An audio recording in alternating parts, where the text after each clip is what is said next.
And we're live. What's up? Welcome everybody to another episode of Pages from Rock Bottom. I'm Matt. And I'm Kim, and tonight we are joined by Liz. The Desperation of a Drowning Woman.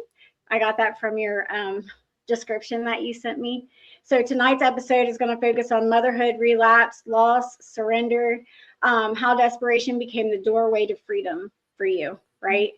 But I do have to say, viewer discretion is advised. This episode contains discussions of addiction, relapse, incarceration, CPS involvement, suicidal ideation, and loss of a child. Listener discretion is strongly advised. So if you're going to be just a trigger warning to anybody who might be listening, and possible profanity.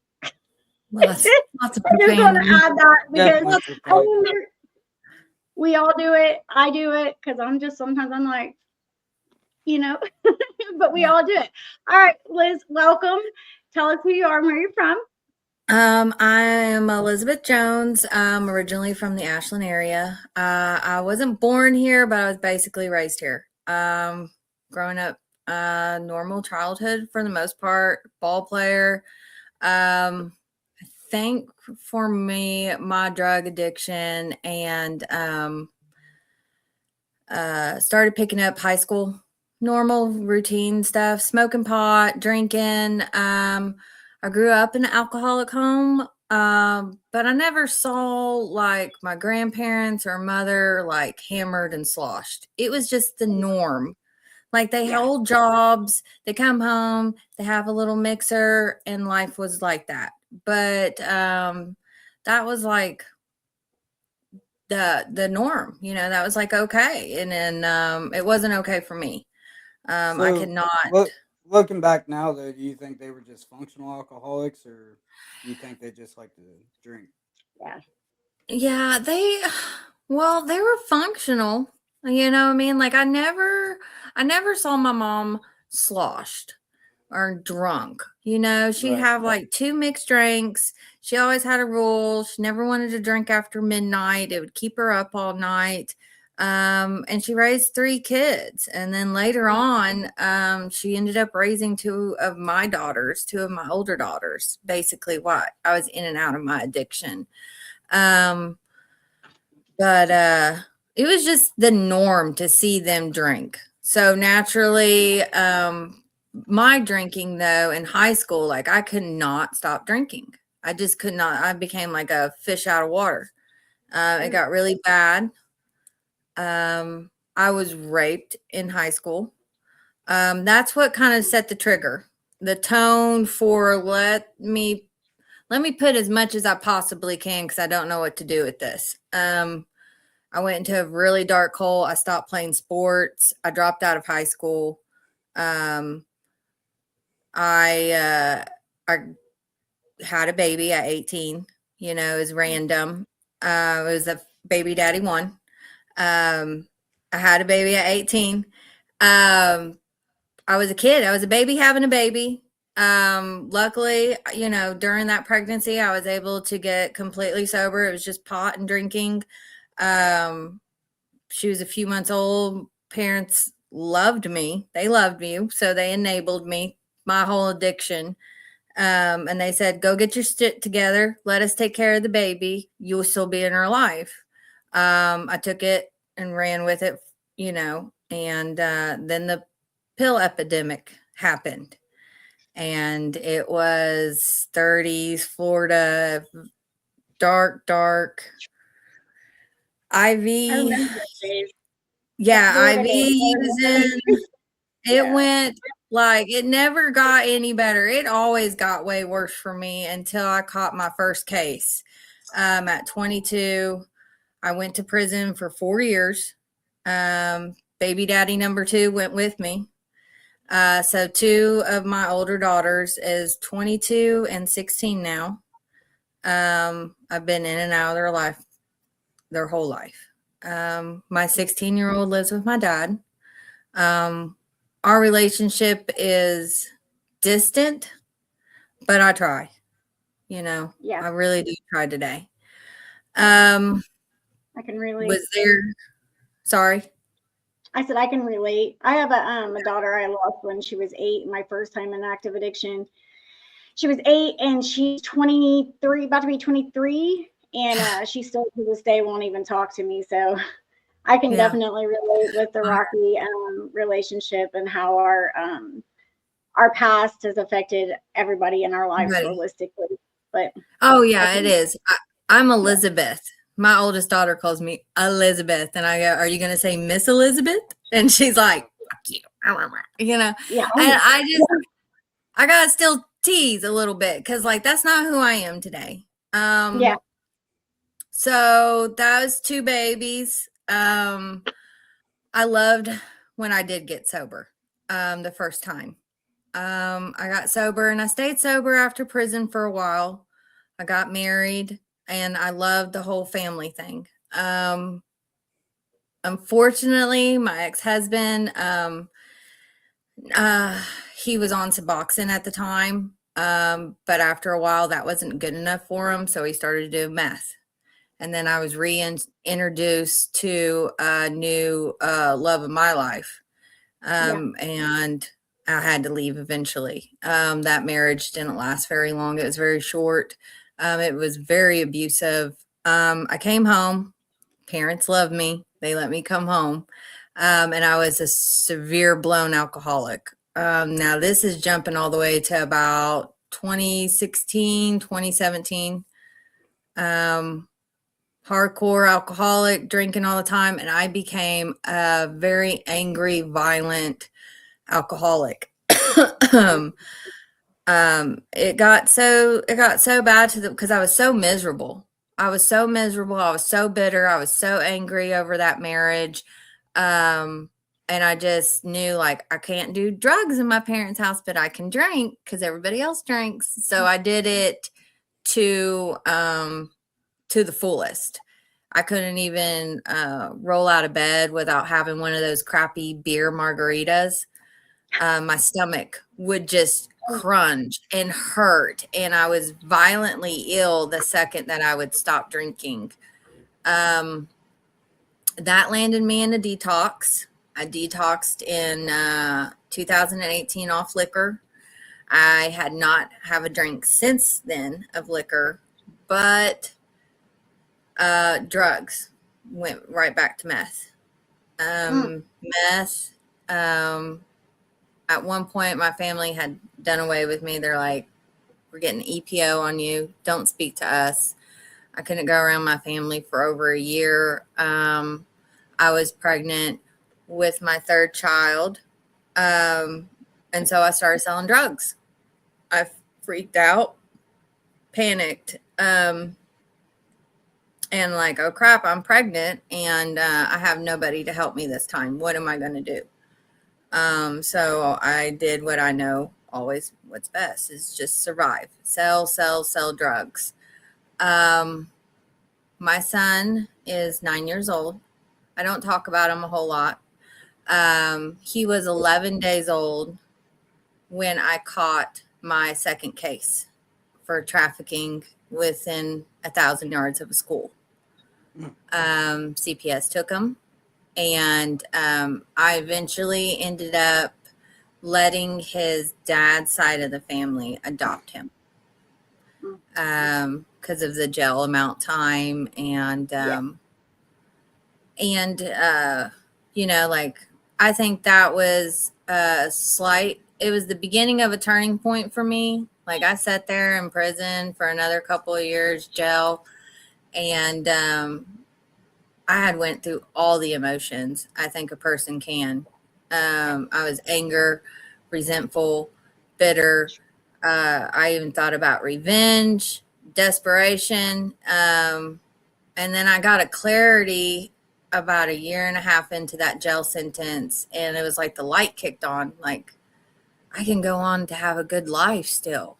You know, like, I'm sober. I don't have to go back home. I don't have to go back to my hometown. I can parole out anywhere and I can just start fresh. And that was the plan, start fresh.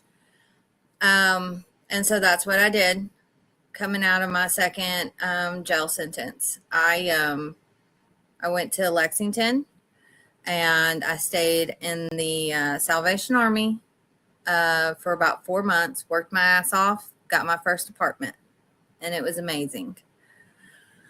And I was okay with life. I was okay with it. I was happy. I was sober. Now, for the last 10 years, off and on, there's been a fellow. We've dated. We've been in drug addiction together. We've done jail together. That was the guy that was in the picture with me. And it's been up and down, up and down, up and down, a whole struggle the whole entire time. A battle of that's been an addiction in itself. But he had went to jail right before I was getting out. And I was like, okay, let me show you what a real person does. I'll stand by you, let you come home, and then we'll be happily ever after. So that's what he did. He came home. He was sober. I was sober. We were kind of happy. And then I was pregnant with baby number 4 with the 3-year-old. Yeah. So, and that's Serena. That's the one I have now. During my pregnancy, he started back into his addiction. I was sober and I stayed sober, and I stayed for quite a while. It was up until I had Serena.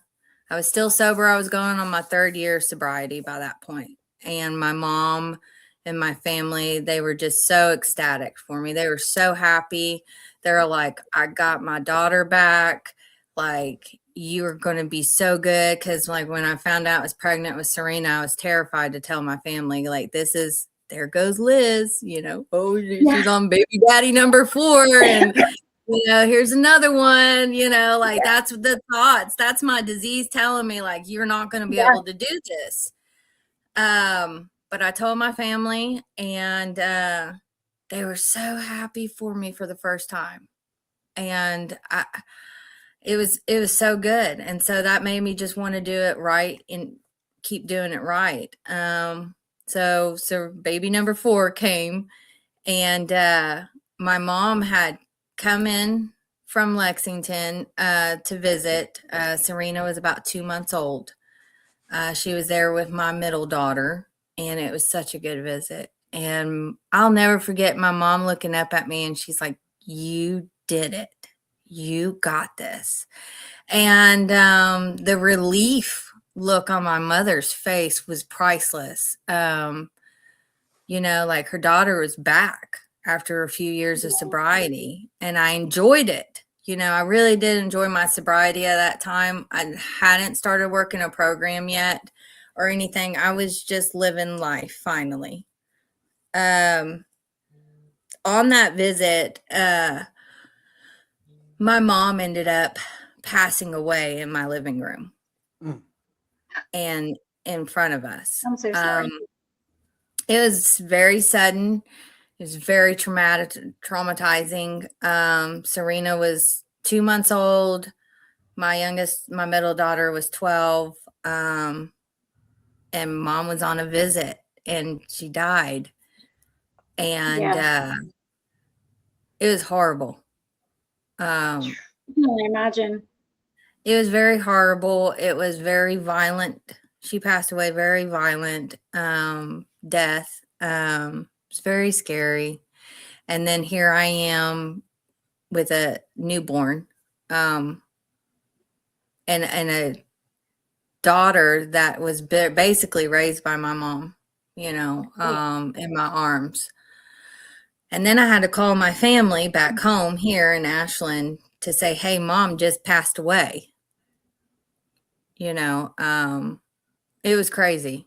How I probably stayed sober was for the simple fact that I had a tiny 2-month-old that relied on me. She had like no one else. Yeah. So I never got to properly mourn for my mom for a very, very long time because I had this newborn. My dad eventually asked me to come home I think he just wanted the company, Yeah. which I did. So I did. I came home. I came back. I moved in with dad. I left baby daddy number 4 because of his addiction. He was full blown in his addiction by that point, and it was not good. Now, through that year, get dad back on his feet. Life is okay.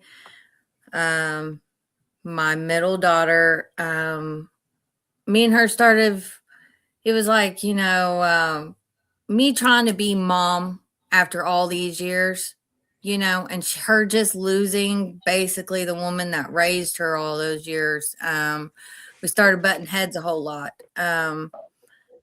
It was very hard on her. And baby dad number 4 keeps trying to pop back into the life at the same time. So me and my daughter, we started arguing too much, and I packed up, and Serena's dad had an apartment. He said, you need to come just live with us and let's just make this work. And knowing good and well, full-blown addiction, I went. After 18, 24 months almost of doing everything every single day, I think in that moment, I was just so grateful that somebody was like, hey, take a shower, I'll watch her. Or, hey, go take a nap, I'll watch her. And I was like, yeah, because you helped make her. You better, like, finally, it only took you 18 months. I need the help. I need it. Yeah, I need the help. Like, it was like, even though he was in addiction, it was still nice just to have the help. Yeah. I was alone, and sure, why not? It wasn't a month after moving in with him, I was right back into my addiction after almost 5 years of sobriety at this point, with a needle in my arm after the baby went to sleep in the bathroom. That was a 4-month relapse, and it was the worst. It was almost as worse as losing my mom. It was almost just as bad as that.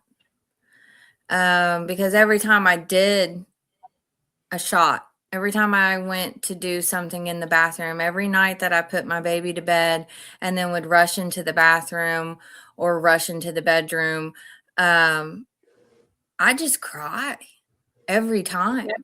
Because after that first one, I was not going to stop, and I couldn't stop. But I wanted to stop. It was the worst relapse I have ever done in my whole entire life. I was miserable. I cried every single day, begging and pleading, somebody please help me, help me. A couple of times I had even packed up the car with everything, like Geeter style, packed up the whole entire car where there's just enough room for the baby and me, and like wanting to take off, like to Florida, like just run. Like I just, but I never went anywhere. The car just got fucking packed. That's it. And then the car got unpacked. And then, it was horrible. It was miserable. It was horrible. And at the same time, I tried to still be like the best mom that I wanted to be. But look, I slacked off. Like the 4-course meals I wasn't making. It was the frozen dinner and the hurry up and put to bed as what's the earliest I could put you to bed without feeling too guilty about it so I can have my time. It was bad. It was so bad. I would only get survival. It was terrible. At that point I was trying to shoot up in my neck. I had knots. I had knots all through my neck and my collarbone because I couldn't find a vein. And I was lucky to actually, like, all the time I looked like a heavy IV user, because as much as I would sit there trying. I've never had that problem before, And that's what made me cry even more. Like, why are you sitting here for 2 hours trying to do this to yourself? Poking yourself. Yeah. Stop. Yes. Stop already. And I could not stop. And I couldn't find a way out. Like, I just wanted a way out of that. There isn't a way though. Once you get started again, it's always like you want to, like you pack that car, right? And you know that all you got to do is get in it, but you don't know where you're going. You don't know who you're turning to. Like you have no one. Like there's nothing like having a plan and being alone. You know what I mean? Yeah. And living in fear. Like, do I suck it up and just deal with it and have a baby living out of the car? What do I do at this point? You know, I had tried calling a couple of shelters at that point. And I did have a very, very good friend. She lives in Florida. I went through addiction with her and I went through prison with her. She is actually, her name is Beth. She runs a recovery center down in Florida now. And she was like, if you can make it down here, we can get you help. And I was just too frozen in fear to make a long drive like that with a baby and without drugs. And you know, like I was just terrified. I was terrified. I never got down there. I wanted to so bad. But I didn't. But she was like, just get here. So that's when the whole manic, let's pack up the car would happen. Yeah, let's just do that. There was a lot of fighting between me and her dad at that time. And it wasn't good. There was a lot of physical altercations, both from me, from him, both of us. It's like oil and water. We just wasn't going to mix. No matter how much we wanted to.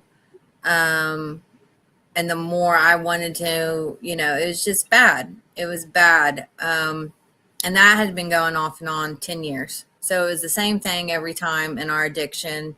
When it was good, it was good. When it's bad, it's really, really bad. It's bad. And I hated that for Serena because she is just like cute as a button, you know? And I was like, this is my chance to really do it right this time. Like that was the light bulb. When I had her, the light came on, like the whole motherly instinct, the noticing all the small details about her, like the light really came on with her finally. And I was like, this is what it's like. Like that's the feeling that I could never really give to my other kids. You know, I've tried, and I did try, and I love my other children just as much as Serena, but to be able to appreciate all the small details about her today is a blessing. It's the biggest blessing that I got with my sobriety this time. So the fighting and the drugging was going on. Neighbors are about had it. We had a neighbor that lived above us. He was a heroin addict. He calls me one day and starts screaming, help, Narcan. And so we ran upstairs to him. I Narcaned him 4 or 5 times. We called the ambulance. Police show up. Everybody's showing up. They take him to the hospital. He's in a coma for 3 or 4 days. Now he has a 4-year-old son. He's a single dad. I took his son. I brought him downstairs with my daughter. I told the sheriffs, I said, hey, look, don't call CPS just yet. Just let the grandmother come. Let him stay with us. You know, just till family gets here. He knows me, blah, blah, blah, blah. The police checked out, just kind of looked around in the apartment. They're like, cool. I was like, cool. Get the fuck out. Yeah, cool. You know, cool. You know, everybody's like, all right. So the dad, he goes to the hospital. We got his son. Grandma comes in, and I'll never forget the way that woman looked at me when she grabbed her grandson. I had a baby gate in my front door because it was during the summer and it was nice and breezy, and the kids were playing in the living room, and I had snacks out for them. And that woman come rushing to my door, and she grabs her grandson, and she's just looking at me like I am the spawn of fucking hell. Yeah. And she was just so disgusted. And she snatched him. She never said anything. She walked away. And another sheriff came by a little while later, and he's like, well, we got a call that you're selling heroin. And that's why your neighbor overdosed. And my heart stopped. I was like, oh God, this is history repeating itself all over again. The house was nice. It was clean. I was able to hold up the look as if I got my shit together, but my whole demeanor, you know what I mean? I just looked sick. I looked sick and I looked tired. But the house was in good condition, because I got an OCD twitch from doing meth. Fucking meth. I was super tying wires and shit. Everything super has a clean, place. all the spots. Yeah. Oh, there's a crumb. Let's get that. Oh, the baby dropped this. You know, I was so paranoid at that time too. I was living in pure paranoid that what if the baby did get something? Like I could never live with myself. I was so scared and nauseous with my own self that everything was like so like it had to be in my mind this way to do this if I'm going to continue to keep putting poison in me. So the police didn't really, he's like, he said, what you did for that guy and taking his son, I'm not coming into your house with a search warrant tonight. You have a baby. He said, it's been a long day for everybody. He said, you all get some rest. And I shut the door and I looked at her dad and I said, get everything out of this house right this second. I knew something wasn't right. I said, I don't care if you have to go down to the end of the road. We can take turns. You go down to the road, I'll come back and I'll go down into the road. Like we were making out a fucking plan because we weren't going to stop. That's how bad it got. We wasn't going to stop, but we were going to try to take a little bit of extra precautions. But there's no amount of precautions to do. That should have never been going on. It should have never been going on. About a week or two goes by. I'm in the house with Serena. He's outside working on a car, and it looks like a PO's walking up with another person, and it's CPS. Oh, it's CPS and a sheriff. He lies initially, like they're not home, blah blah blah. Because we have the door shut. I'm hiding out in the house. I call my dad, and my dad rushes over there. Me and Serena, I'm scared. I am so scared. I'm crying, sitting in my daughter's bedroom floor, watching her play with toys.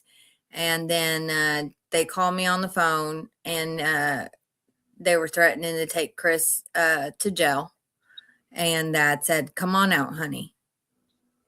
And he said, it's okay. It's okay. So I opened up the front door.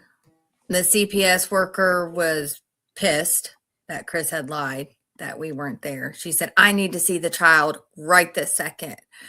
And I said, here's my daughter. And I picked her up. Serena's very happy and saying hi and just smiling. And the two sheriffs are like barricading me a little bit, coming from both sides while I'm holding Serena. Yeah. And I said, we're going to step outside of the house because I wasn't, you're not going to just push your way in. And because by that point I had a big chip on my shoulder too. Like, fuck you, fuck you.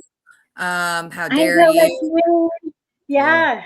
Yeah. I was so pissed. I was so pissed, but I was trying to keep my cool. And plus, I have my dad. He's my backup. He's really obliviated to the whole situation of really what's going on behind the scenes.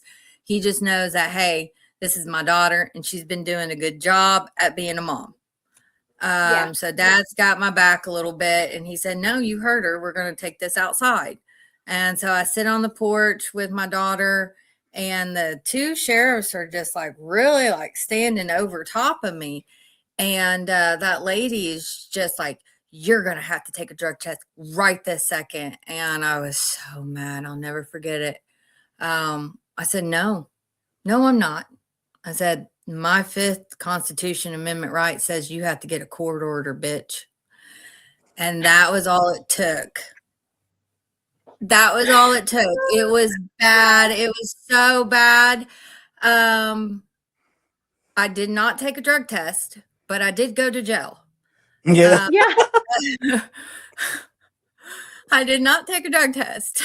Well, they're intimidating. They don't realize like how they make people feel. You know what I mean? Did. Like I've been there. You know what I mean? Yeah. I've been there. And been on both sides of it.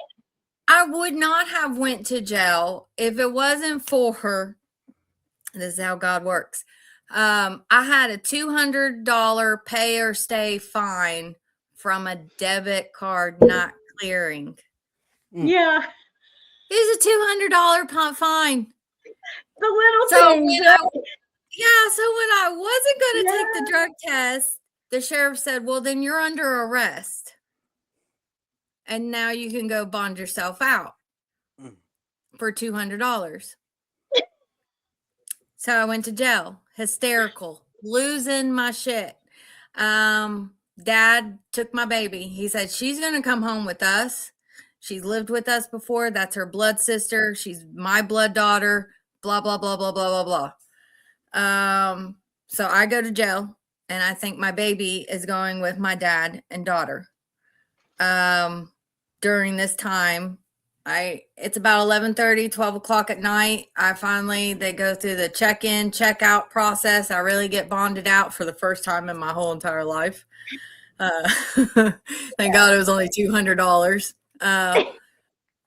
which my dad paid for. My dad paid for the bond. And it was like 11:30. I'm panicking. I need to do some drugs. I need my child. And I get on the phone with my dad, and I'm like, the baby's fine. She's probably asleep with her sisters. My middle daughter, Layla, she's going to do great with her. Dad says, I need you to go home. Oh, fuck. And wait for me. And I said, what about Serena? He said, just get home and wait for me. So I did. And my dad comes walking in, and he said, do you have any weapons in the house? I was like, what? He's like, well, anything to protect yourself. I was like, no. He said, okay, well, sit down. And he sits down on the couch. And I said, what is it, Dad? Because I think he's getting ready to lay into me about doing drugs. And, hey, I'm not going to give you the baby back unless you straighten your ass up, that kind of thing. And he said, they took her, honey. I said, who took who? And he said, they took her. They came to the house, and they took Serena out of your sister's arms and put her in a car, and we don't know where she is. And no one will answer the phone. And then that was the turning point for me. I lost it. I hold on to that feeling now because I never want to relive that. No one knew where a 2-year-old baby was. Like, no, just one person on this earth knew where a little soul was at. Yeah. And my little girl, like, she's beautiful. She's so sweet, so kind, so gentle. And you're going to put her in a stranger's home without any of her safety nets, without her blankie, without her Appy doll. Like, they literally took her out of her two older sister's arms and put her in a car and drove off. And at the time, like, I can't even imagine what those girls went through, like to see their little sister be drove off. Like, that was either going to make me or break me. If I had a gun, I probably would have went outside and blew my head off at that point, because like, here I go again. There goes Liz again. You know, it's the same story. It was history repeating itself. I just started spacing it out more over a period of time. It was like back to back with two younger kids, and then it started spacing out, you know. And Serena, she was the very last one, and she is my last one. I cannot have any more children. She was the real surprise, you know, like, I'm sober, I get to live my life finally. And it's like, nope, stop. You get to try this one more time, bitch. You get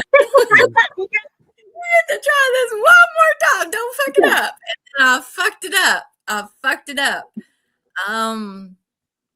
So that happened, God, it was July 18th, 19th, when that happened, of 2024, the 18th or 19th of 2024. I looked at my daughter's dad and I said, we are done. We're done. I happened to win $2,000 at the casino because of not only our drug addiction, we had a gambling addiction at the same time. You know, he did, and I'd follow. And I just happened to get lucky. So I took that $2,000. I got a U-Haul and a storage building, and I was out in less than 12 hours. Oh, you go, girl. I got a hotel room because I wasn't done doing the drugs. Yeah. You know, I was so distraught that my baby's gone. And I mean, I was, but I didn't know what I was going to do after I left. So I got a hotel, and I stayed there for 2 nights. And, of course, he followed. He's like, let's fight for her together. Da, da, da, da, da. And then all of a sudden we're fighting again. We're just fighting. Because at this point we are just so miserable, and blaming each other, that there was never going to be a come together moment. Yeah, share the misery. Yeah, it was sharing the misery. It was sharing the misery and then blaming one another. And then I was so resentful and so angry. Like, I wanted to pound him and blame him for absolutely everything. Like, you made me lose my baby. And that's not the case. So CPS is involved. They've already been in contact with me. I have like an appointment date for this. Like, this was like on a Friday or Saturday when I was in the hotel. And then my appointment was like on a Monday or Tuesday. I finally just threw my hand, like, I was on the verge, like, I'm going to kill myself. I've lost my second child. 2 of my children went to my parents. 1 went to adoption. This is my life. Yeah. You know? Yeah. And at that point, I was really almost thinking about just ending it. Like, pretty damn close. Like, if I had a gun, I probably would have, honestly, because it was just like, just stop. Just stop hurting people. So I went down to the Pathways Detox Center in Ashland, and I checked myself in, which CPS praised me. They were like, oh, look at you. And I was like, fuck you. I want my baby. You know? You did all this. You did not. I was the same way, girl. I fought them so hard. Luckily, through that process, I had a lot of help. So I went through the detox, came out in 14 days. They wanted me to go long-term rehab. I said, fuck you. I started doing IOP. I had a HUD voucher at the time. CPS was like, I said, what do I got to do? What do I got to do? You know, and they said, do X, Y, and Z. Okay, fine. So I started doing all those things. I started going to class. I found an apartment within a couple of months. I was working at Giovanni's, trying to save up money for the apartment. And that was the biggest decision I did do for myself at that point. I had about maybe 2 months of sobriety and I started going to AA. Like I was in the rooms day and night. I didn't know what else to do. I was scared to death at that point. I was scared to death of losing my child. I was hopeless. It was seriously that desperation of a drowning man, what it says in the big book. Like that was me. I did not know what to do. Somebody tell me what to do. I will do anything. Just give me back my baby. Don't let her be part of all the sadness. Yeah. I loved her so much. I love all my babies, but let me do this right. She's my last one. Let me. I can do it right, So I sat in the rooms day and night. I was literally going to probably 7 to 8 meetings or 9 meetings a week. I mean, I had so much time on my hands all of a sudden. I didn't have a baby, like what else am I going to do? Yeah. And so I sat there and I sat there and I sat there, and probably about 3 months into my sobriety, a woman stood up after the meeting, and I was, at that point you kind of like say hi and you start to chit chat and get familiar faces, and she said, "You need a sponsor." And she said, "I need to stay sober. Let's get to work." And her name is Jessica Brees, or Collins. Sorry, Collins. It's Collins. I know my sponsor's name. Yeah. And that's where it started getting really good. One day I was working in Giovanni's. I am the oldest person working in Giovanni's. My manager was like 15 years younger than me. Yeah. My sponsor calls and she said, "Hey, do you want a job?" And I started to say, "Oh, well, what kind of job is it?" And I was like, "You know what? I don't care. Yes, I'll take a job. I will take whatever. I don't care. Yes." Like, I don't know why I asked. Like, if you're calling me for a job, hell yeah, I'll take it. I don't care if it's scrubbing toilets at this point. Because I was willing to take all the suggestions that she was telling me. I was that desperate at this time in my life. I became teachable for the first time in my life.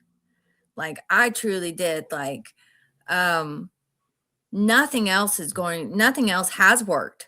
This is a repeated pattern. And like, I could see it clear as day. Like every 4 or 5 years, here I am having a kid and losing it and going back into addiction or catching a case. Every 4 or 5 years. And I'm on number 4. Like something's got to give here. So I really I surrendered with everything in me. I started doing all the things that she suggested. Call me every day. Give me some gratitude. Let's work the steps. 1, 2, 3. Now I've slow walked my steps, which she has hated every second. She gives me deadlines because I work better under pressure. I work better under pressure. And she knows that about me. But she's been patient with me. And she has shown me a love that I have definitely looked for a very long time. It's genuine. She doesn't want anything in return. I have met hundreds of women in our fellowship of women alone. The love that I get to receive, it is so genuine that I have cried from happiness. Like, I am just so freaking happy with my life today. I don't know where to put those big emotions. So I have cried about it because to feel that kind of love and not want anything in return, it's It's amazing. Like, there are human beings that are not blood related to me that love me because I have air in my lungs today and I choose not to pick up. And that is it. Yeah. That's it. It's that There's simple. Yeah, and there's actually kind people in the world, right? They still do exist. Yeah. I used to think that too, like, man, there can't be. Like, what is wrong with these people? You know what I mean? But Yeah. that term they say when you go into treatment, like, we'll love you until until you can love yourself, is real. It is real.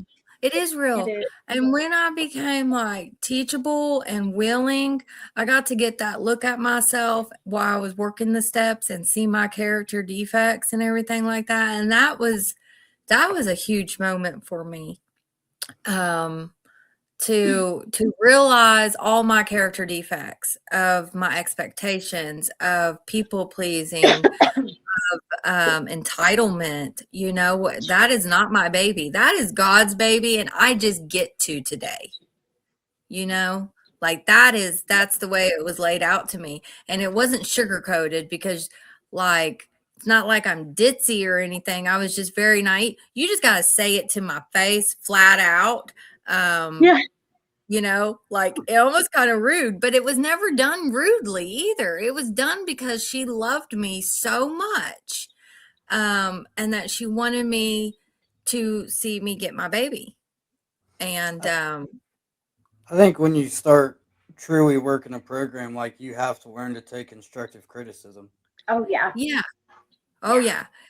And if you're just open-minded to it. See, I've never been open-minded to it. I always felt like, you're picking on me, you're attacking me. You're attacking me. You know what I mean? But if this Yeah. person is working a program and applying the 12 steps in their life, and they're trying to teach me, and I'm trying to be willing enough to learn, then okay, I'm going to take the criticism. Now, if you're not working a program and you try to correct me, I'm going to go, well, who do you think you are? Like, I don't carry a Bible. I carry an AA book. Like, who do you think you are? You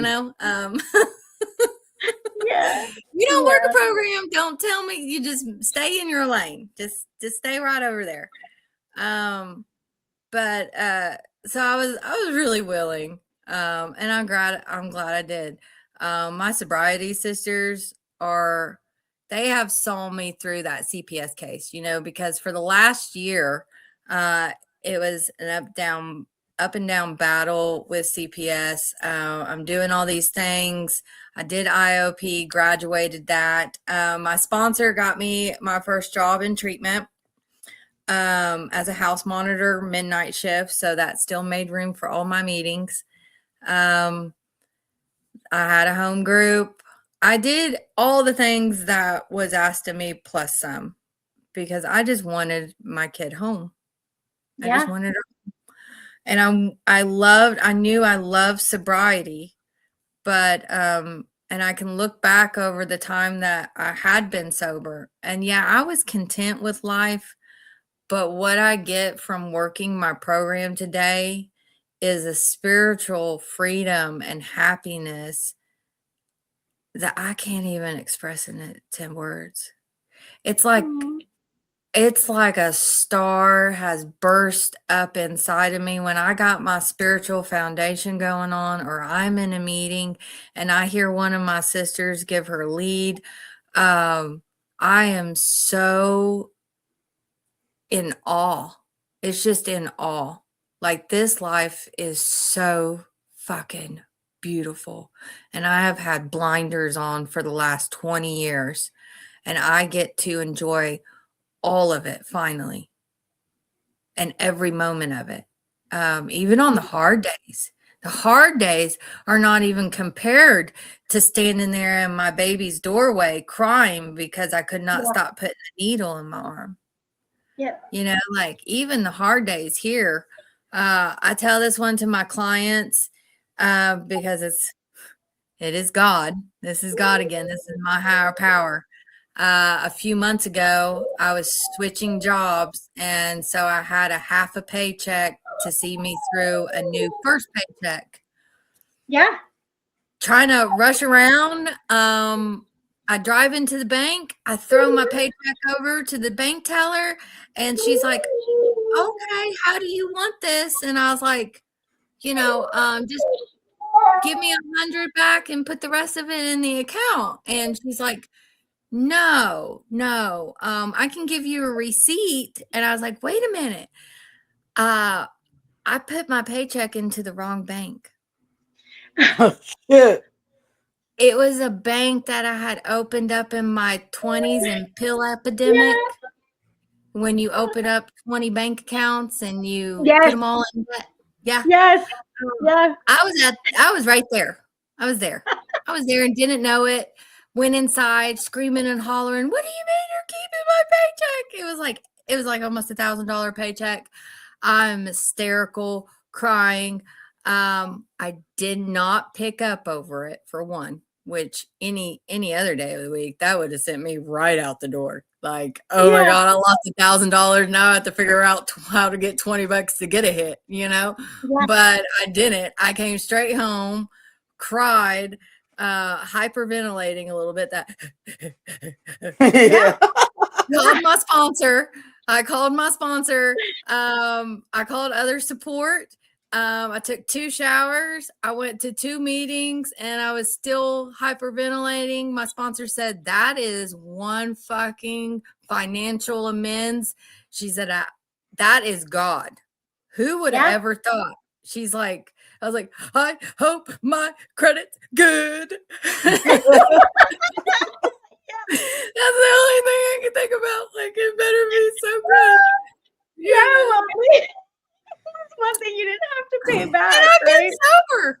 I've been sober for a year, and I did that. And like, who does that? That is God. I would have never walked in and just handed over a paycheck. Like, hey, no. Yeah. You get a car, you get a car, you get a car. It's kind of like that. Like, no, never would I. Never would I. Why and how I pulled into that bank that day and did that was my higher power.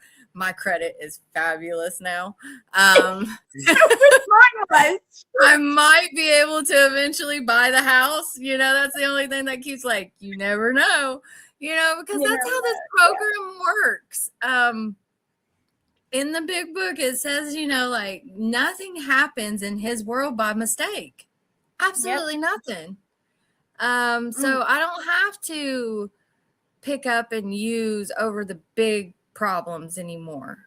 Like, there's a rhyme and there's a reason to all of it, whether I can see it at that moment in that time. The best thing to do that I know that works for me today is just like, call support, go to a meeting, get close to my step work, get close to that spiritual foundation and get recentered. And then just tackle the next thing, like it's mine. Like, no matter what today, I don't have to pick up. It's so good. It's so good. Like, it's such a relief to wake up in the morning and fight with my cat that wants to wake me up at 4 o'clock rather fight with a needle, or I better try to hurry up and get this in before she gets up so then I can be the super mom and make eggs. No, I get to be the super mom today. Like, I get to give her undivided devotion and attention, and I'm sober-minded doing it. And she knows that. Mom. And I'm present. A present mom. Like, it's beautiful. It is so beautiful. And she's the best. Like, she will have me overstimulated, burnout, exhausted, fatigue. I want to take all the things. But what a blessing. And she has so many aunts. She has so many aunts from this fellowship. My sponsor, actually, I because like when I got sober, I started thinking, oh my God, I'm going to get a brain aneurysm and I'm going to die being sober, and that's, or I'm going to get hit by a bus. I got sober now, you know. But I don't really have any family. After my mom died, most of my family has passed. I prayed for a family, and he gave it to me in the rooms of AA. He did give me a room, and I have to show up to every function now. I have sponsored sisters that say, you prayed for this, you prayed for it, now show up. And I'm like, yeah, you have to show up. I had to show up. So my sponsor is actually my daughter's godmother. It's her godmama, Jess. And I absolutely wouldn't have it any other way. Like the women in this program, I could call them at any given second, and I have full faith and trust for them to take my job. Yeah, it's what it's about, though. Like having that connection and building your community, like your people, your sober support. People think that's like cliche, but it's not. Like you have to build your sober support. Like mine may be small, but I know like I have a group of people. Like I could just go. I mean, Stacy's over there now, but like I could just go across the field. And it's not even really a field; it's a little grassy knoll, and just go to the courthouse. And I have a whole, courtroom full of people that I know that if I was struggling, that would just quit doing what they were doing to help me out. That's what it's about, right there. Like, it is that. Like I had messaged you and said I thought I caught the stomach bug. It was Saturday night. I came home from work and I was like, oh God, I'm sick. And I started vomiting, and it was so bad. It was like The Exorcist. It was all over my half bathroom. Like it was just all over the floor, and it was terrible. And I was curled up on my couch, and my baby's running around the house, and I was crying, and I called my my sobriety sister. She's like a sister, Heather, and she comes rushing over with her family. She's like, what is wrong? What is going on? Talk to me. And it was just like I spilled it out. Her kids took my kid upstairs. They were playing. Her daughter cleaned my little girl's room, and then Heather's like, do you want me to clean up the vomit? I was like, you don't have to. She's like, I got this. I got you. And I was like, the gloves are underneath the sink. And that's love. Like, I don't know too many people in this world that is going to clean up somebody else's crap like that. Like my mama would, but ain't no stranger that has just known me a little over a year that calls me family. Would I expect him to do something like that? That's love. That is Shout love. out to Heather, yeah, she did. She was a trooper. Shout out to Heather. I was like, just thinking about cleaning that up, I was thinking like, I'm going to be sick again. Like there's no way that's going to stay there a day, because I pay rent now, and it is my house. And we're just going to close the door, and I'll deal with it when I feel better. But Heather took care of it. And she's like, this little rug is only about $10, right? I was like, just throw it away. She said, good. It's in the trash. And that's my family. I would not be here if it wasn't for these women. I would not have my daughter if it wasn't for these women. And Serena, she gets to be loved by so many people today. And it's so good for our souls. And when I think about it, like, my mama, she was just like, she's still cheering me on, like, yeah, girl, you did it. You did it. Mine too, girl. Right up in heaven, rest in peace. You know what I mean? Yeah. I lost my mom while I was in active addiction. So I feel that. You know what I mean? It's hard. Yeah, it's hard. It is. But I know, like, the person that I am today is the person she always knew that I could be. Yeah, absolutely. So, I'm going to keep growing and blossoming as much as I can, even though, like, I'm just like you, and I'm just like anybody else. I still struggle. My mental health is a big one for me. So I struggle with that. I still struggle with anger, of course. Yeah. Who doesn't? Yeah. But, Matt said, hell yeah. But, like, You're doing it right. Like, Yeah. you know, you got a job, you're taking care of your child, and you know, that's awesome. Your story was Yeah. amazing. You did great. But I wanted to ask you, like, how did depression become, or desperation, not depression, desperation become a strength instead of a weakness for you? It opened the door for me to be willing enough and Yeah. teachable. Like, it was that desperation that I was just like, somebody tell me what to do. I didn't have an enabler at that time. You know, my parents have loved me to death. They didn't love me to life. They loved me like any normal parents. They just always, here, we'll take care of it. We'll take care of it for you. We'll take care of it for you. I didn't have a mom. Okay. You know what I mean? She just loved me to death. And then when Serena was gone, and I was finally facing something for the first time in my life solely by myself, that was the desperation. That was the desperation. And that was my turning point. Either do this now or just go back and finish yourself off, you know, and stop wasting everybody's time. Yep. You know, sit here and really commit.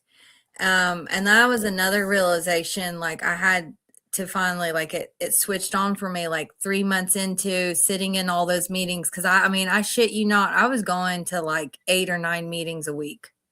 I was in a nooner meeting 5 days a week. They had 2 evening meetings on Tuesdays and Thursdays, and I was in every single one of them. So everything started to really sink in, and I truly do believe, like, that whole saying in rehabs and stuff, like the 90 and 90, go to 90 meetings in 90 days. Like, I can see where they say that, why they say that, because I basically did that, but 3 times as much. Like, I overkilled it. I'm an addict. I'm hardcore. We go all the way. You said 1, I'm going to do 2. You know, you say 2, let's do 4. Hang on, I lost count. You know, that's me. I'm a true alcoholic right here. I can't just do 1. So what a blessing that I got all those meetings like I did, and I got to hear the things that I really needed to hear. And I sat there long enough. To actually start hearing it. It also made a huge difference that I walked into the AA meetings on my own. Like, no one was forcing me to do it. No one said, hey, you better do this or anything like that. For me at that point in my life, because I had tried AA before, I had tried rehabs, but I was always forced. You know, the only thing that kept me sober for long periods of time was 2 gel stints. That was the only time I ever got sober my whole life. This time, I think, where I sat so long in those rooms for the first 3 months, I wanted it. And that little amber started to glow and burn a little brighter in me.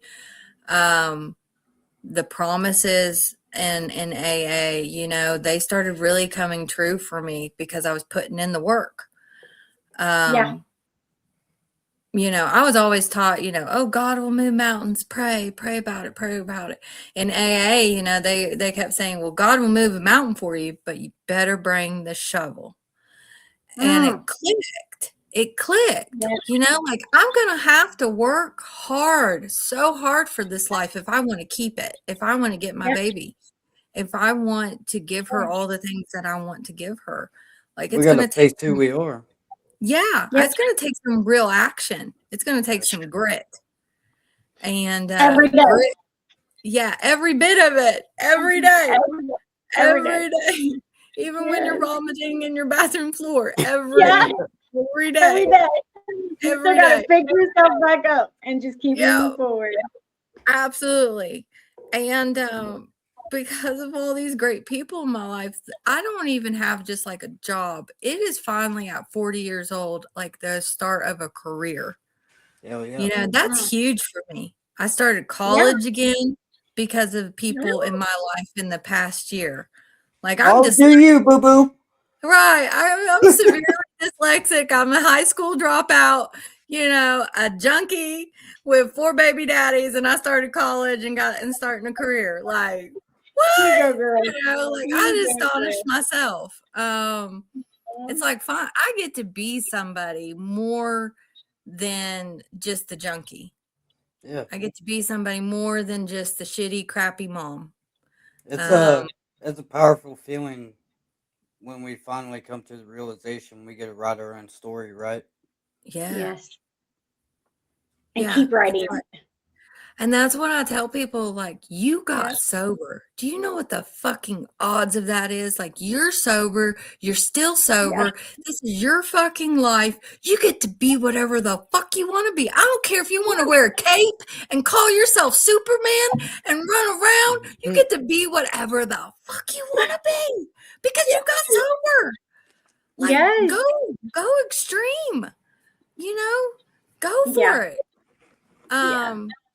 Getting uncomfortable has been the story of my life since I got sober. I don't think I've had a comfortable day in sobriety. And then what I tell myself is, like, every time that I get uncomfortable, I get to grow a little. Yeah. Like, if it's a positive uncomfortable, then I am growing. And That's one of them cliches that used to piss me off when I was in treatment. They're like, you gotta get uncomfortable to get comfortable. I'm like, what the fuck does that even mean? You know what I mean? But yeah, I learned it. I know what it means. Like, but I picture, like, in my addict, crazy alcoholic mind, I picture like a little tiny plant, and it gets to grow a little bit more. And I'm like, okay, let's do it. I'm super uncomfortable, but let's do it. I have my little plant growing.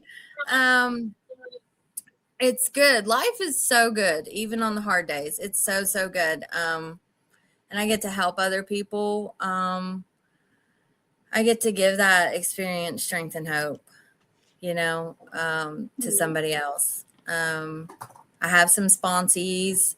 I try to sponsor women. I probably am not a great sponsor. I may need to, like, call my sponsor for more tips, because I don't want to cause any harm. You know what I mean? But I just, and I have to remind myself, like, not everybody's going to be where I'm at, but everybody still needs somebody. Yeah. Like, still pick up the phone. Absolutely. Um, Absolutely. So if there was another woman or a mother that is listening right now and feels like they are drowning, what would you want her to hear from you right now? What would you tell her? Pick up the phone and call someone. Like, call a sister. Don't call a man. Yeah. Oh no, don't call a man. No offense to the men, but a mom needs a mom. A mom needs, a woman needs a sister. Well, I mean, then depending on what man you call, like, back, an old me would be like, okay, I'm gonna take advantage of your vulnerability. You know what I'm saying? Like, that's fucking reality of it. Yeah, that's being in addiction. Like, that's the way it really happens too. Like, no, call a woman, and ask for help. Just ask for help. I don't care if it's like, hey, can you just sit here and tell me I'm not alone? Give me some suggestions and take the suggestions. And I know, like, they always say, take the suggestion. No, just do what the fuck you're told. Just do what the fuck you're told. Yeah. Just do it. Even if you don't want to, do it. Even if you don't want to. I was having anxiety today, and I messaged Heather and I said, all right, what step do I need to work for anxiety? Like, I'm overstimulated. I got a couple of other things that have been popping up in my life lately, because I don't want to get my life unmanageable. My life can still get unmanageable whether I drink or drug today. It has been my soul thinking. So I need to stay close to my program, like, what can I do to fix this before it becomes unmanageable? And then, like, I'm just going to ignore it. It's going to go away, but it doesn't, She said, breathe in deep, take a couple of deep breaths, and go outside and ground yourself with your socks and shoes off in the grass. And I was like, got it, on it. And because I paused, I was like, it's a little cold outside. I said, no, I'm going to do it. I'm going to do it because it's not 17 degrees cold outside right now. So Yeah, I'm going to fucking right. take this suggestion and I'm going to Yeah, do it. And I you're did right. it and I felt better. It's as simple as that sometimes. Just applying the simplest things to my life makes a world of difference. And I really thought about that. Like, it is not 17 degrees and she suggested that I do that. So I'm definitely I'm gonna just do what the fuck I'm told to do. You know, like, I don't know what I'm doing as an adult. I've never done this before.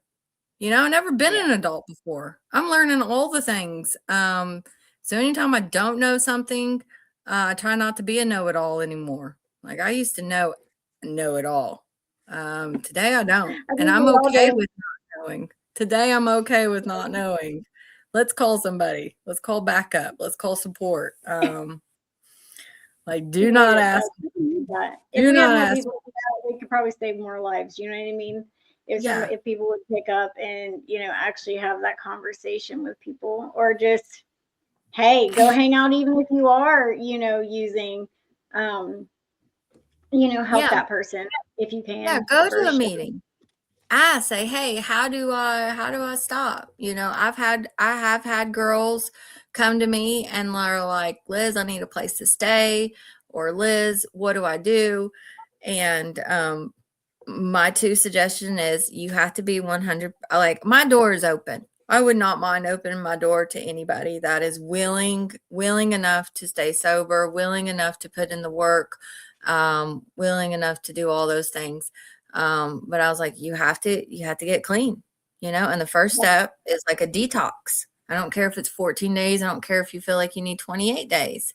And then after that, then you can come into my home and then we'll go from there. Like, I learned what healthy boundaries are in this program and what just Those doing. for sure. I know. I love healthy boundaries. I'm like, yeah, this is what a healthy boundary is. Yeah. Yay. I always backslide on mine, and my sponsor tells me about it. She's like, well, you won't stick to that anyways. I don't even know why you're trying. I'm like, oh, she's so right.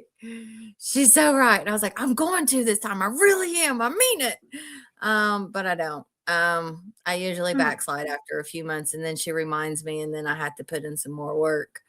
But the picking up and having the support, not only just the support, is huge for women. Like, not being able to be judged, saying, I hear you, you're worthy, and getting that kind of love that I think most of women are all looking for. But to be able to receive that from another woman and it be genuine, that's what has held me together. It's a genuine kind of love. I think of my mom and all of my aunts. I was raised with a bunch of women, and they've all just passed away except for my Aunt Bridget. But I remember as a child seeing that. You know what I mean? It was a sister bond like no other. And the love that they shared for each other was like no other. I never got that in life. I never got that from a man, from a substance, from anything. I really only got it after I came into the program, and started doing the work. And mind my own. You find yourself when you get sober in that. Yeah, it's so good. It's so good. I'm like, it's so good. And it's hard to put into words sometimes, it's just like, like, if you can truly, and no one's going to do this program to a T. Like, I don't know anybody that's worked 12 steps and said, oh, I mastered all of them, I never have to do them again. No, like, it's a constant thing that I have to keep telling them how to work these steps. I mean, I've been drinking and drugging for over 20 years. Absolutely. Like, it's not going to come easy. I had to apply it. I had to put the work in. I had to just keep doing it every day for the rest every of your day. I mean, after you get rid of the substance, right? That's when the real work begins. because now I have to face me and I have to face my defects, which is really what drives me to do what I've always done. Yes. Yeah. And You know, I and got, I always tell people like relapse, it's a part of my story, but it doesn't have to be part of yours. yeah, But I will say that I am stronger in the program I work now because of my relapses. Because yeah, instead of fueling off the guilt and shame from them, I took the lessons from them. Right. So now I'm a lot more uh, I'm a lot more aware of myself and what my actions are. Right, because it's always those little actions that start, and then it's gonna fucking snowball. yeah, Because I'll be in Yeah. relapse mode months Totally. before I ever pick up anything. yeah.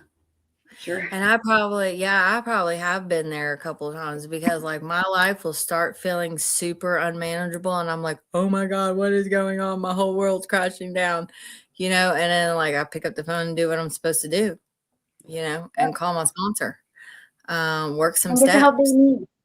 Yes. And be reminded Yes. like, hey, it's okay, you know.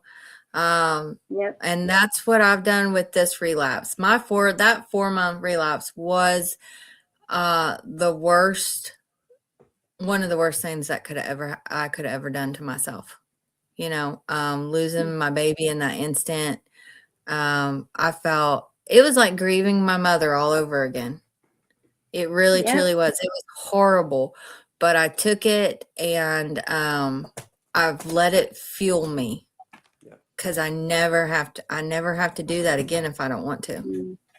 That's what I did with my last relapse. Yeah. Yep. I truly sat down. Well, I was locked in the bedroom for 3 days. You know what I It mean? was not literally locked. He tells this story like she locked me in the bedroom and she made me eat cheeseburgers, and I did. I mean, you did. You took my phone. You said you ain't fucking calling nobody. You ain't going nowhere. You said get fucking comfortable. Yeah. But I sat there That's with love. myself, and I'm like, what did I miss? You know what I mean? So got back into outpatient, worked through the rest of the things I needed to, but like still every day I take my inventory. You know what I mean? Yeah. Just because I'm Yeah. sober, it doesn't always make me a great man. I'm still a piece of shit sometimes. I'm still Oh yeah. selfish. Oh yeah. I'm entitled. I'm Oh, entitled. I'm entitled. I know it. I'm entitled. I'm spoiled. And I'm a control freak. yeah, I'm a control freak. If I can just put the players all where I want them and everybody do what I want, acceptance, finding what the true meaning of acceptance was for me in the big book, that was a big thing. And I think going through that CPS case, I was reminded of acceptance a whole lot. Like, it's not going to go your way. This is not going to go your way. You're going to have to surrender and do what these people want you to do. And you're going to have to be okay with it. yeah. So finding that kind of acceptance in that situation has helped embed acceptance in me when things don't go my way. I might huff and puff a little bit, but I don't hold on to it like I used to. Like it was like a week later, I'd get you back for it, that kind of thing, like a kid. I It don't was like a forget. kid. Yeah. Yeah, you remember that one time? No, I don't do that anymore. I let go. The acceptance, just find the true essence of what accepting something really gives you is freedom. It gave That's it me right there. freedom. It gave me freedom. It gave me freedom from myself and from my mind and from some heavy emotions that I don't want to carry inside me. Yeah. And this whole thing has just been the best thing that I could have ever done for myself. It really was. And I will put it before my kid. I will put it before You have myself. to. And have I to. want to. Yeah. And I used to look at people and judge them like, oh my God, you would put that before your child. I get it now. I get it. You have to. You have to. I get it. Because if you don't, because if you put in that true meaning, when they say that anything that you put in front of your recovery, anything you put in front of it, you're going to lose. You're going to lose it. You know what I mean? Yeah. Because you're not even thinking about yourself. You're thinking about everything else around you, and you're putting yourself last. And guess what? You're going to go right back into old behaviors. And before you know it, your mind is like, and your other person is like, hey, you know what? We can go around the block and get. Yeah. I know what I can go around the block and get. You know what I mean? Yeah. So, like, that's why you got to put yourself first. And if you're feeling a little out of whack and, you know, you're down on yourself, you're feeling stuck and stagnant, do what Liz is doing, guys. Reach out. You know what I mean? Reach out, connect with somebody, talk about it. Don't take it out on your husband because that's not a good idea. No. I take it back. Don't have control issues. Yeah. I don't take it out. We have our spats, but we don't ever fight. Well, we bicker. Yeah. It's fine. Like there's a lot of it's healthy, right? Everything's healthy now. It's healthy for you. Yeah, but we truly do not argue. Like I don't think we probably had like 2 arguments in our how many years? 8, 7. Yeah. 7. Well, that's great. That's amazing. That's amazing. We bicker. Like we'll nitpick at each other. We'll bicker and we'll say a few things, and then we just don't say nothing else at all because we know if anything else comes out, we're just done. Like it's a wrap. You know what I mean? Because we both have anger issues. Yeah. Then it's just like who can get the bigger sword out. Right. But you know, work on yourself, and you know, you got it. Like you have to put yourself first, girl. You're doing it. Don't give up. And you just gained 2 new friends. If you ever need anything, reach out. You know what I mean? We're here for you. So I appreciate it.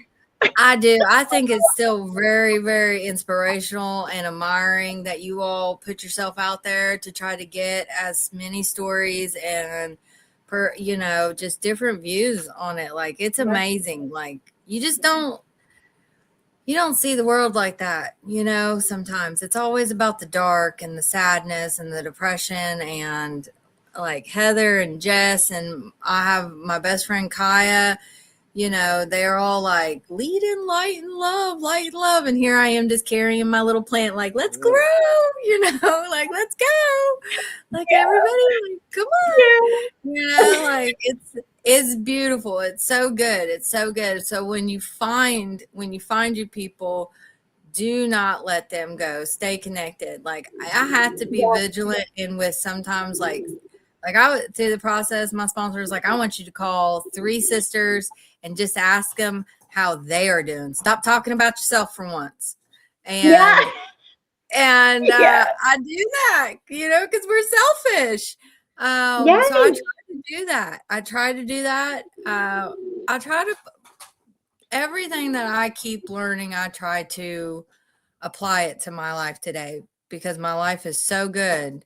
I don't want it to get ungood. So, it's not broke. So let's just keep adding to it. Just I had a RA when I was out in San Diego. His name was Matt. Wise guy. But he said whether you work NA or AA or whatever program you work, it's a selfish program that we learn to be selfless in.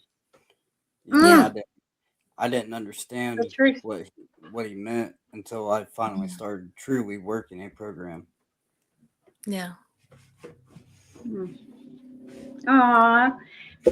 Yeah, that's the baby dad. He celebrated a year. He is sober. We are not together. Sober. He is very sober. I am very proud of him for it. He is a very present dad. He does try. And that's all I can ask for is him to be in her life. Yeah, it is. It is. And so it does my heart good for her to have that. She does get love, like I said, from so many people in this program.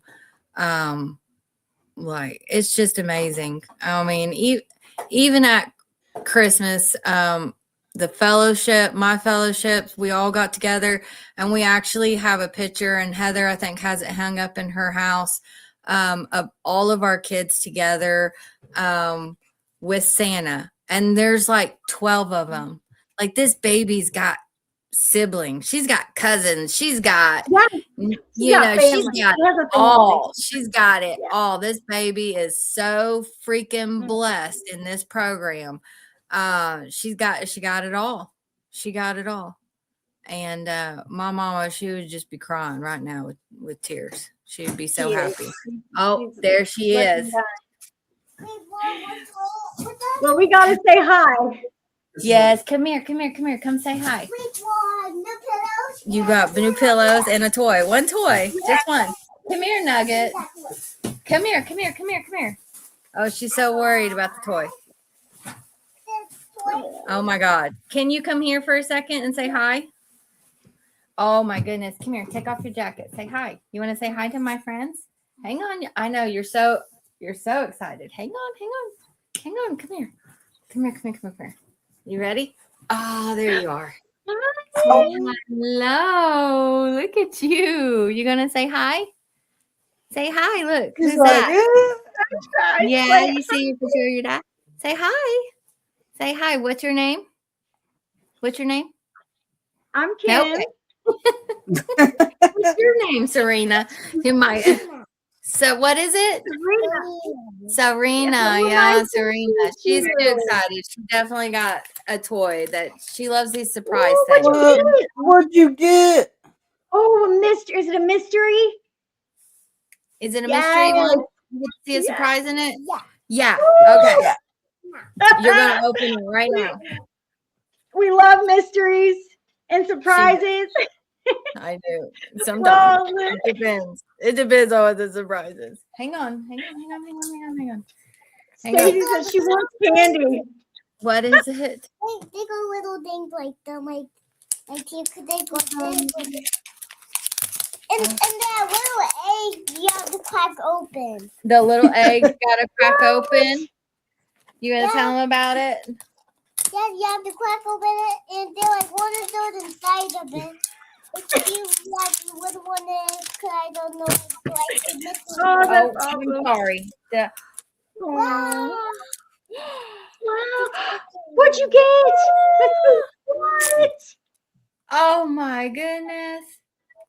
Is it a unibird? It's cute. It's a oh, thank God it's not a unibrow. It's a unibird. It's a unibird. They love it. Oh, you're so sweet. You're such a sweet baby. A unibrow. She almost said brow. Unibird. Okay. Well, thank you, Liz. We appreciate you. Thank you for trusting us with your truth and showing us what recovery can look like for any woman or anybody out there who is feeling lost, and letting them know that freedom basically is possible. We appreciate you, and I will make you a shirt in honor, and I will post it on my merch page, or in my store. Absolutely. But we picked a quote that you said, so I'll just surprise you and just stick it on the page and tag you. Awesome! I can't wait. But, yeah. T-shirt or a hoodie? Nice. Which one? Hoodie. Hoodie. Let's do hoodie. What's your favorite color? Black. Okay, mine too. That's it. Okay. Goes with everything. Black. Yeah, black goes with everything. Everything. What's your favorite color? Pink. Hers is pink. Who would have thought? Well, I'm doing a pink one too. Just cut. Pink and black. Say thank you. Say You're bye. welcome. Thank you. We appreciate you guys. Say bye. Bye. Say have Bye. a good We night. want to thank everybody for watching. Bye, Serena. Bye, Liz.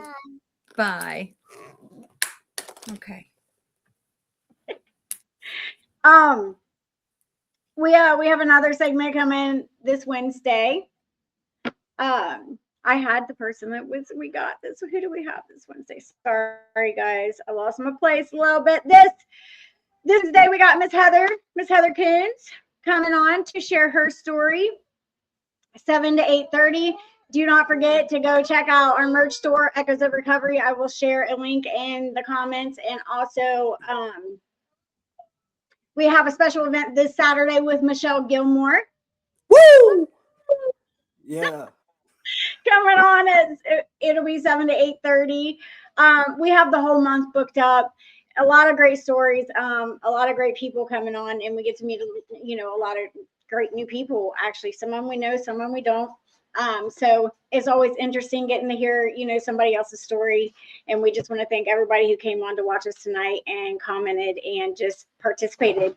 If you guys know anybody who wants to share their story, or somebody you might want to suggest for us to reach out to share their story, please get in contact with me in the comments or message us on Facebook. Or go through Stacy. Stacy knows my number. I think there's quite a few of you guys that's been on that knows my number, but let us know and we will reach out and we will get them booked. Oh yeah. Anything you want to say, Matthew? Anything at all? Wonderful.